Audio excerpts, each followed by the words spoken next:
ছবিটা দেখো, একটা ফুলের ছবি। খুব সহজ পদ্ধতিতে কি সুন্দর একটা ফুল করা যায় সেটাই দেখাচ্ছি। একটু মন দিয়ে দেখো, তাহলে তোমরা অনায়াসে করতে পারবে। ভিডিওটা প্রথম থেকে শেষ পর্যন্ত দেখার জন্য অনুরোধ রইল। একটা ডিমের মতো এঁকে নিলাম, তারপরে মাঝখান দিয়ে একটা দাগ টেনে, তারপরে দেখো মিডিলে এই গোলটা এঁকে নিলাম। এবার এখানে মিডিলে একটা পাপড়ি এঁকে তার সাইড দিয়ে এভাবে পাপড়িগুলোকে দিয়ে দেবো, পরপর পরপর সাজিয়ে দেবো ওই দাগের ওপর দিয়ে। এখানেও তাই, এখানেও এই দাগটা পরপর পরপর দাগ অনুযায়ী সাজিয়ে দেব।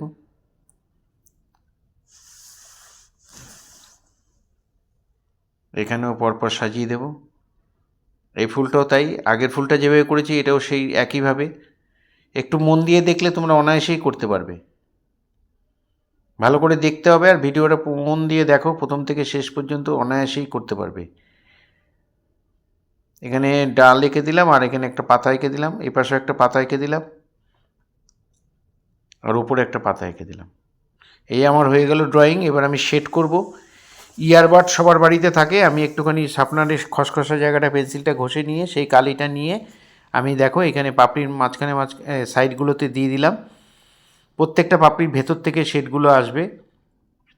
একটা শেড আরেকটার গায়ে এইভাবে পড়বে, ওইভাবে পরপর পরপর সাজিয়ে পরপর পরপর শেড দিয়ে দিলাম। দিয়ে আমি এবার দেখো লাইনগুলোকে ডিপ করে দেবো, আর এক্সট্রা যে গোল যে এঁকে নিয়েছিলাম সেই এক্সট্রা লাইনটাকে মুছে দিলাম। শেডটা হয়ে গেলে আমি বর্ডার টেনে দিলাম। 10B পেন্সিল দিয়ে বর্ডার করে দেবে। পেন্সিল শেডে বর্ডার দিলে ছবিটা দেখতে ভালো লাগে। এবার যেখানে যেখানে আর একটু শেড দরকার সেখানে সেখানে আমি একটু শেডগুলো দিয়ে দিচ্ছি, একটু ডিপ করে দিচ্ছি। এভাবে হয়ে গেল একটা ফুল। পরের যে ফুলটা সেটাও একইভাবে করা, পরপর শেড দিচ্ছি একটার থেকে আরেকটা। প্রত্যেকটা পাপড়ির দেখো সাইডে সাইডে শেড দিয়ে তারপরে মিলিয়ে দিলাম, আর এখানটার মধ্যে মাঝখানটায় আমি গোল করে দিলাম, গোলটা ডিপ করে দিলাম। আর এখান দিয়ে পাপড়িগুলোকে আমি বর্ডার টেনে দিচ্ছি, পরপর পাপড়িগুলো এঁকে দিলাম। এখানেও তাই।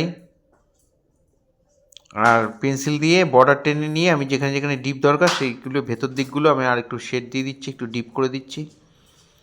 এবার ডালটার মধ্যে আমি ফুলের যে ডালটা সেই ডালটার মধ্যে আমি শেড দিয়ে দিলাম, একদিকে ডিপ একদিকে লাইট। আর ইয়ারবাড দিয়ে পাতাগুলোর মধ্যে আমি এভাবে শেড দিয়ে নিচ্ছি। প্রত্যেকটা পাতার মধ্যে এইভাবে একটু শেড দিয়ে নিলাম। দিয়ে নিয়ে এবার আমি 10B পেন্সিল দিয়ে বর্ডার করে দেবো, আর মাঝখানে যে শিরাগুলো আছে সেগুলোকেও টেনে দেবো। সাইডে বর্ডার লাইন দিয়ে আমি মাঝখানে এই শিরাগুলোকে টেনে দিলাম।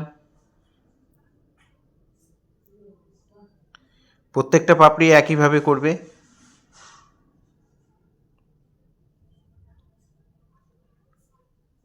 এখানেও এই প্রত্যেকটা পাপড়ি বলি, প্রত্যেকটা পাতা একইভাবে করবে, সরি। এইভাবে এইবার আমি পেন্সিল দিয়ে আমি যেখানে যেখানে ডিপ দরকার সেখানে সেখানে করছি। তোমরা দেখে একটু করবে, আর যেখানে ডিপ দিচ্ছি তোমরা ঠিক সেই জায়গাটাই ডিপ দেবে। আস্তে আস্তে বুঝতে পারবে কেন হচ্ছে। একটার ছায়া আরেকটার মধ্যে পড়ছে, তাই ফুলগুলোর মধ্যেও তাই। এই ধরনের ভিডিও প্রতিনিয়ত দেখার জন্য আমার চ্যানেলটা অবশ্যই ফলো করবেন। পুরো ভিডিওটা দেখার জন্য ধন্যবাদ।